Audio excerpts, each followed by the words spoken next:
Hello everyone आपण मानक आम चैनल टीके को स्वागत। तो देखिनंतु आपण माने न्यूज़ शुणुथिबे जानुथिबे जोटा कि आपण 8 पे कमिशन विषय रे।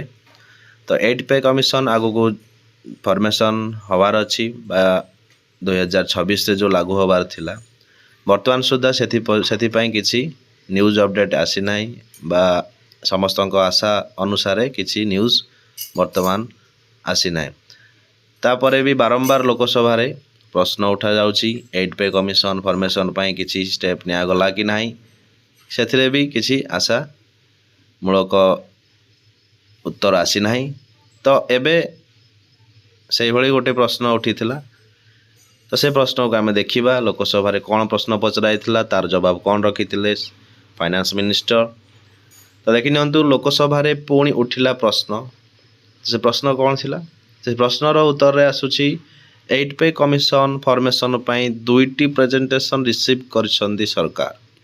तो सरकार दुईटी प्रेजेंटेशन रिसीव करछंदी ताहले कोन 8 पे फॉर्मेशन पा कॉन्स्टिट्यूशन पई कार्यक्रम आरंभ हेलानी कि कोन पई दुईटी प्रेजेंटेशन से रिसीव करछंती से दुईटी प्रेजेंटेशन कौन अच्छी से सब डिस्कसन करवा। ता पूर्व आपण मान जदि फर्स्ट टाइम चैनल व्यू कर चैनल को सब्सक्राइब करने सहित बेल आइकन क्लिक कर दिंतु जो कि नुआ नुआ नोटिफिकेशन वीडियो अपलोड है मतलब पाइपर।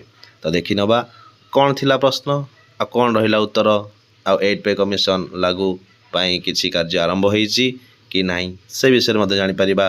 तो देरी नक देखा प्रश्नटी कौन थिला।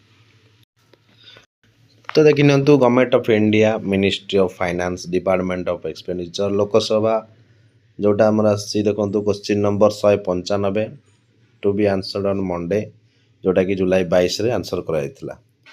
तो देखिनंतु constitution of 8 central pay commission जोटा कि आपणकर क्वेश्चन आसला देखो will the minister of finance to be please to state whether the government has received representation from various quarter regarding constitution of 8 central pay commission during the month of June 2024।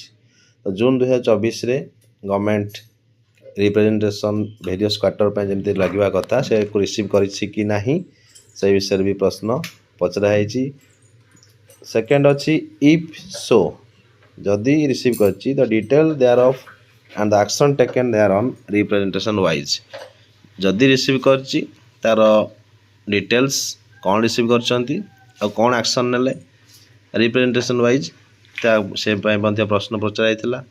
Next थिला the time by which the government would constitute the 8 central pay commission for revision of पे और pension of central government employees in view of inflation in the country. तो जदि भी receive करिसंती ताहाले को समय रे हमर 8 सेंट्रल पे कमिशन जोटा कि पे रिविजन हुए सेटा क्यों समय रे लागू करिया पई देखा जाउची जोथि पई कि हम कंट्री जो इन्फ्लेशन होची दर वृद्धि होची से विषय सेथि को दृष्टि रखी तो केबे सुधा या को लागू करिया पई देखाइ छ। तो आंसर देखंतु आछि minister of state in the ministry of finance Shri Pankaj Chaudhary A to C समस्त आंसर देखिनंतु 2 representation have been received for constitution of 8 central pay commission in June 2024। जून 2024 रे दुईटा प्रेजेंटेशन बा दुईटा रिप्रेजेंटेशन रिसीव हेछि किंतु no such proposal is under consideration to the government at present. वर्तमान सुधा किछि गवर्नमेंट कंसिडरेशन करि नाहंती सेही भली 8 सेंट्रल पे कमिशन को लागू करने किसी भी स्टेप नि खाली रिसीव कराई दुईटा रिप्रेजेंटेशन। तो केबे सुधा लागू हम कौन स्टेप सब नि वर्तमान सुधा किसी करा जाए ना।